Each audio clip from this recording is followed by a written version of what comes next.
Can you work as a medical student or specifically as someone who studies graduate entry medicine?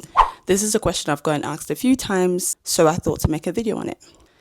Just a caveat, this is me speaking from my own experience and experiences I've heard from other people. This does not apply to everyone and this is not a one size fits all. So in first year, I worked, but I only worked on a part-time basis. Actually, it was part-time, but more like 0 hours.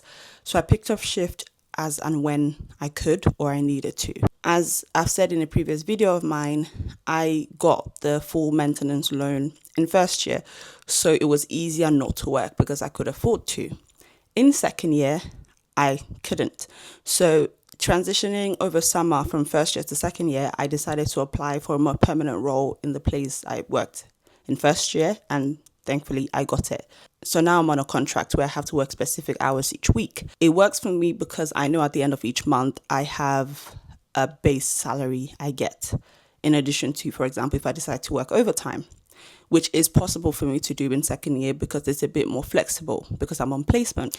That being said, it is more flexible. That can work around my placement schedule, but something has to give. For example, because of the way some weeks are structured for me on placement, I have to work Saturdays.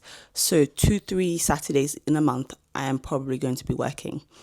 This is okay for me, but might not be ideal for people who, for example, would like to, go out more on Saturdays or do something else extracurricular on Saturdays or over the weekend. I will say, if you are privileged to be in a position that you don't have to work to pay your bills or whatever it is you need to pay each month, I would say if you're in that position, you don't have to work or you shouldn't work.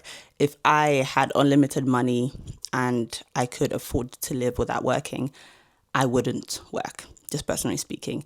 Especially in graduate entry medicine, people have or have had a life before this.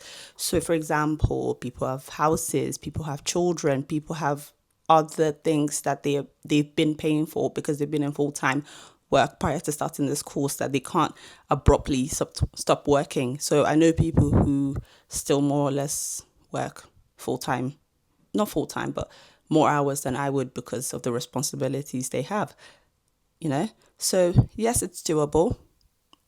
Yes, I did it, so I think other people can do it. If you don't have to, don't, because med school is already hard enough. Don't add something else to it,